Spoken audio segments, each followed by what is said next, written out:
La Bible en un an, le 28 mai, le deuxième livre de Samuel, chapitre 14, verset 1 au chapitre 15, verset 29, le livre des psaumes, chapitre 119, verset 97 à 112, le livre des proverbes, chapitre 15, versets 20 et 21, l'évangile de Luc, chapitre 22, verset 54 au chapitre 23, verset 12. 2 Samuel, chapitre 14.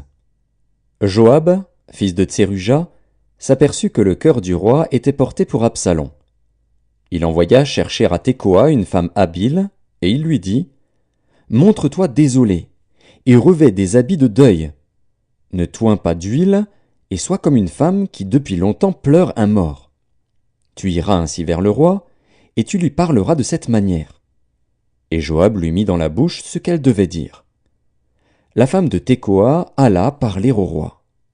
Elle tomba la face contre terre et se prosterna, et elle dit « Ô roi, sauve-moi !» Le roi lui dit « Qu'as-tu » Elle répondit « Oui, je suis veuve, mon mari est mort. Ta servante avait 2 fils. Ils se sont tous 2 querellés dans les champs, et il n'y avait personne pour les séparer. L'un a frappé l'autre, et l'a tué. Et voici, toute la famille s'est levée contre ta servante, en disant « Livre le meurtrier de son frère. Nous voulons le faire mourir, pour la vie de son frère qui l'a tué. Nous voulons détruire même l'héritier. Ils éteindraient ainsi le tison qui me reste, pour ne laisser à mon mari ni nom ni survivant sur la face de la terre. » Le roi dit à la femme « Va dans ta maison. Je donnerai des ordres à ton sujet. » La femme de Tekoa dit au roi « C'est sur moi, ô roi mon seigneur, et sur la maison de mon père, que le châtiment va tomber. Le roi et son trône n'auront pas à en souffrir. » Le roi dit « Si quelqu'un parle contre toi, amène-le-moi, et il ne lui arrivera plus de te toucher. » Elle dit « Que le roi se souvienne de l'Éternel, ton Dieu, afin que le vengeur du sang n'augmente pas la ruine, et qu'on ne détruise pas mon fils. » Et il dit « L'Éternel est vivant. Il ne tombera pas à terre un cheveu de ton fils. » La femme dit « Permets que ta servante dise un mot à mon seigneur le roi. » Et il dit « Parle. » La femme dit « Pourquoi penses-tu de la sorte à l'égard du peuple de Dieu, puisqu'il résulte des paroles mêmes du roi que le roi est comme coupable en ne rappelant pas celui qui l'a proscrit? Il nous faut certainement mourir, et nous serons comme des eaux répandues à terre et qui ne se rassemblent plus. Dieu n'ôte pas la vie, mais il désire que le fugitif ne reste pas banni de sa présence. Maintenant, si je suis venu dire ces choses au roi mon seigneur, c'est que le peuple m'a effrayé. Et ta servante a dit, je veux parler au roi. Peut-être le roi fera-t-il ce que dira sa servante. Oui, le roi écoutera sa servante, pour la délivrer de la main de ceux qui cherchent à nous exterminer, moi et mon fils, de l'héritage de Dieu. Ta servante a dit, que la parole de mon seigneur le roi me donne le repos, car mon seigneur le roi est comme un ange de Dieu, prêt à entendre le bien et le mal, et que l'Éternel, ton Dieu, soit avec toi. Le roi répondit et dit à la femme, ne me cache pas ce que je vais te demander. Et la femme dit, que mon seigneur le roi parle. Le roi dit alors, la main de Joab n'est-elle pas avec toi dans tout ceci? Et la femme répondit, aussi vrai que ton âme est vivante, ô roi mon seigneur, il n'y a rien à droite ni à gauche de tout ce que dit mon seigneur le roi. C'est, en effet, ton serviteur Joab qui m'a donné des ordres et qui a mis dans la bouche de ta servante toutes ces paroles. C'est pour donner à la chose une autre tournure que ton serviteur Joab a fait cela. Mais mon seigneur est aussi sage qu'un ange de Dieu pour connaître tout ce qui se passe sur la terre. Le roi dit à Joab, voici, je veux bien faire cela. Va donc, ramène le jeune homme Absalom. Joab tomba la face contre terre et se prosterna, et il bénit le roi. Puis il dit, ton serviteur connaît aujourd'hui que j'ai trouvé grâce à tes yeux, ô roi mon seigneur, puisque le roi agit selon la parole de son serviteur. Et Joab se leva et partit pour Guéshur, et il ramena Absalom à Jérusalem. Mais le roi dit qu'il se retire dans sa maison, et qu'il ne voie point ma face. Et Absalom se retira dans sa maison, et il ne vit point la face du roi. Il n'y avait pas un homme dans tout Israël aussi renommé qu'Absalom pour sa beauté. Depuis la plante du pied jusqu'au sommet de la tête, il n'y avait point en lui de défaut. Lorsqu'il se rasait la tête, c'était chaque année qu'il se la rasait, parce que sa chevelure lui pesait, le poids des cheveux de sa tête était de 200 cycles, poids du roi. Il naquit à Absalom 3 fils, et une fille nommée Tamar, qui était une femme belle de figure.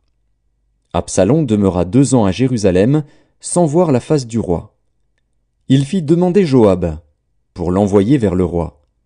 Mais Joab ne voulut point venir auprès de lui. Il le fit demander une seconde fois, et Joab ne voulut point venir. Absalom dit alors à ses serviteurs, « Voyez, le champ de Joab est à côté du mien. Il y a de l'orge, allez et mettez-y le feu. » Et les serviteurs d'Absalom mirent le feu au champ. Joab se leva et se rendit auprès d'Absalom, dans sa maison.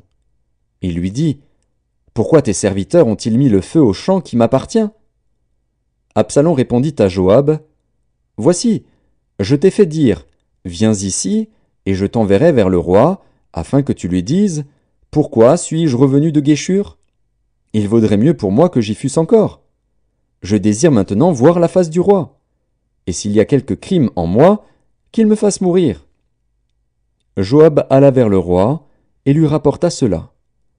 Et le roi appela Absalom, qui vint auprès de lui et se prosterna la face contre terre en sa présence. Le roi baisa Absalom. 2 Samuel, chapitre 15. Après cela, Absalom se procura un char et des chevaux, et 50 hommes qui couraient devant lui. Il se levait de bon matin, et se tenait au bord du chemin de la porte. Et chaque fois qu'un homme ayant une contestation se rendait vers le roi pour obtenir un jugement, Absalom l'appelait, et disait, « De quelle ville es-tu » Lorsqu'il avait répondu, « Je suis d'une telle tribu d'Israël », Absalom lui disait, « Vois, ta cause est bonne et juste, mais personne de chez le roi ne t'écoutera. » Absalom disait, « Qui m'établira juge dans le pays ? Tout homme qui aurait une contestation et un procès viendrait à moi, et je lui ferais justice. » Et quand quelqu'un s'approchait pour se prosterner devant lui, il lui tendait la main, le saisissait et l'embrassait. Absalom agissait ainsi à l'égard de tous ceux d'Israël qui se rendaient vers le roi pour demander justice. Et Absalom gagnait le cœur des gens d'Israël.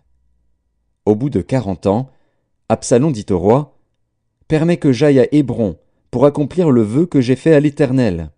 Car ton serviteur a fait un vœu, pendant que je demeurais à Guéshur en Syrie. J'ai dit, si l'Éternel me ramène à Jérusalem, je servirai l'Éternel. » Le roi lui dit, « Va en paix. » Et Absalom se leva et partit pour Hébron.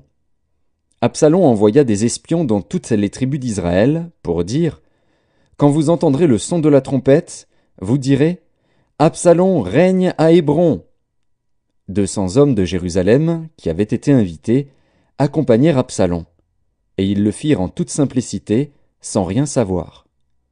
Pendant qu'Absalom offrait les sacrifices, il envoya chercher à la ville de Guilo Achitophel, le Guilonite, conseiller de David. La conjuration devint puissante, et le peuple était de plus en plus nombreux auprès d'Absalom. Quelqu'un vint informer David, et lui dit, « Le cœur des hommes d'Israël s'est tourné vers Absalom. » Et David dit à tous ses serviteurs qui étaient avec lui à Jérusalem, « Levez-vous, fuyons, car il n'y aura point de salut pour nous devant Absalom. Hâtez-vous de partir.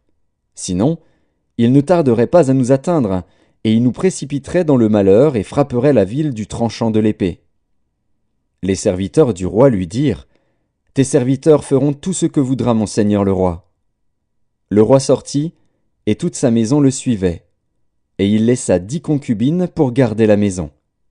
Le roi sortit, et tout le peuple le suivait, et ils s'arrêtèrent à la dernière maison.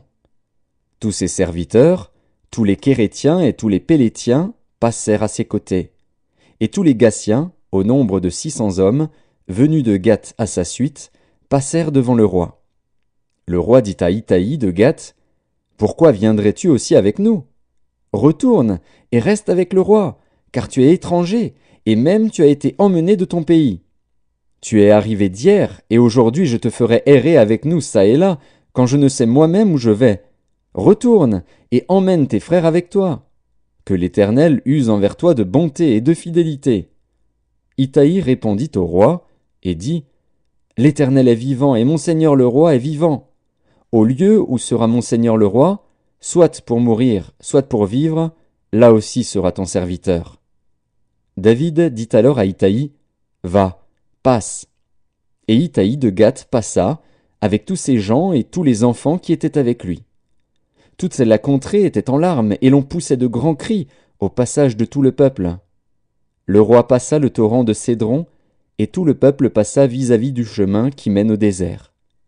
Tsadok était aussi là, et avec lui tous les Lévites portant l'arche de l'alliance de Dieu. Et ils posèrent l'arche de Dieu, et Abiatar montait, pendant que tout le peuple achevait de sortir de la ville.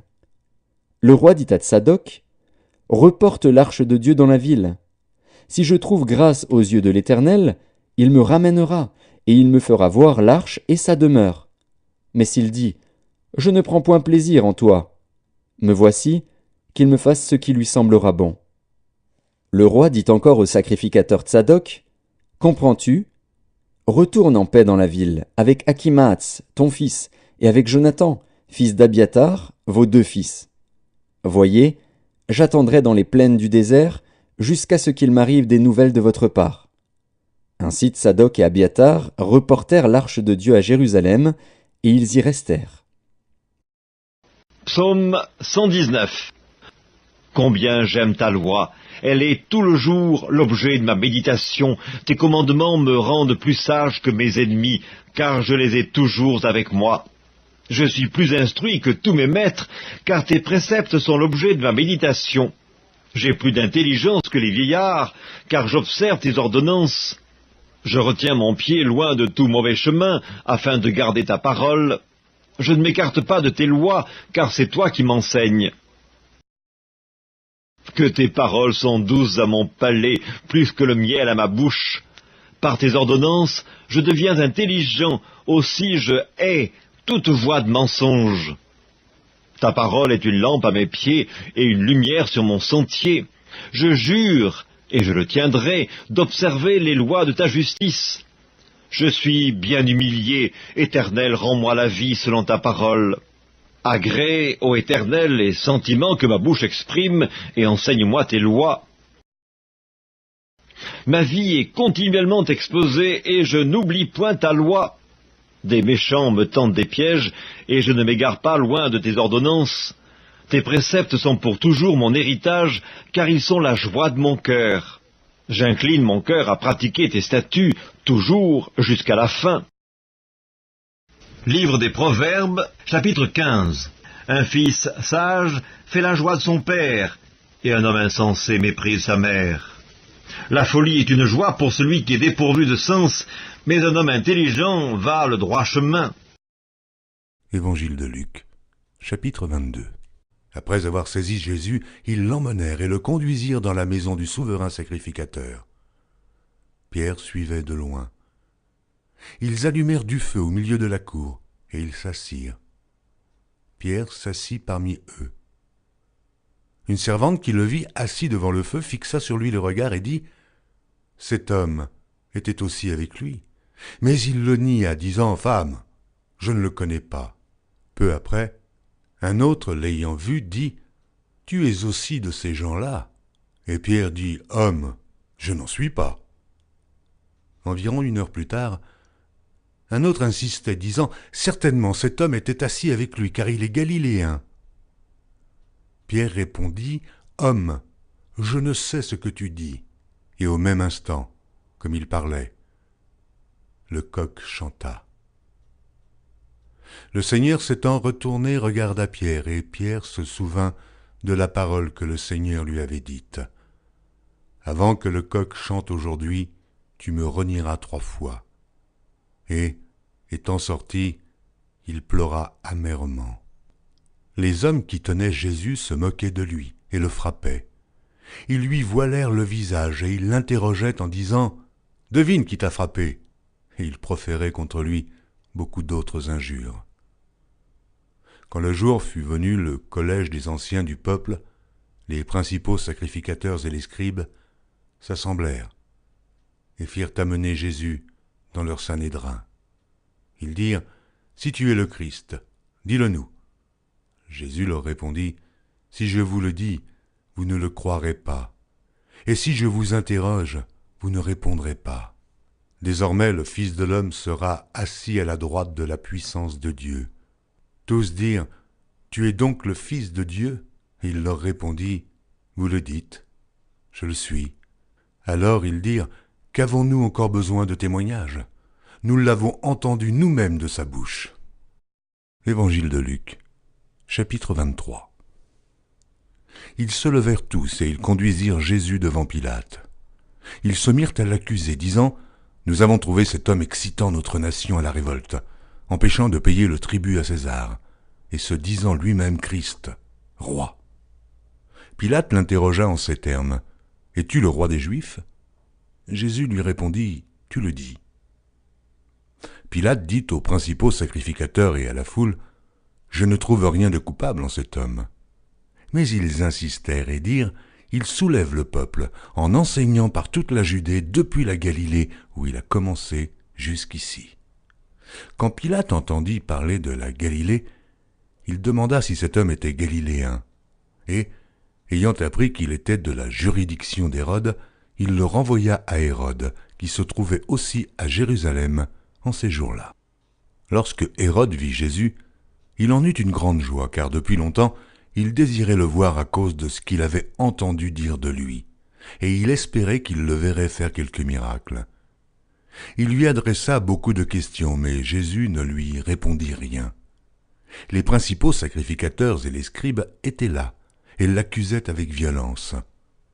Hérode, avec ses gardes, le traita avec mépris et, après s'être moqué de lui et l'avoir revêtu d'un habit éclatant, il le renvoya à Pilate. Ce jour même, Pilate et Hérode devinrent amis, d'ennemis qu'ils étaient auparavant.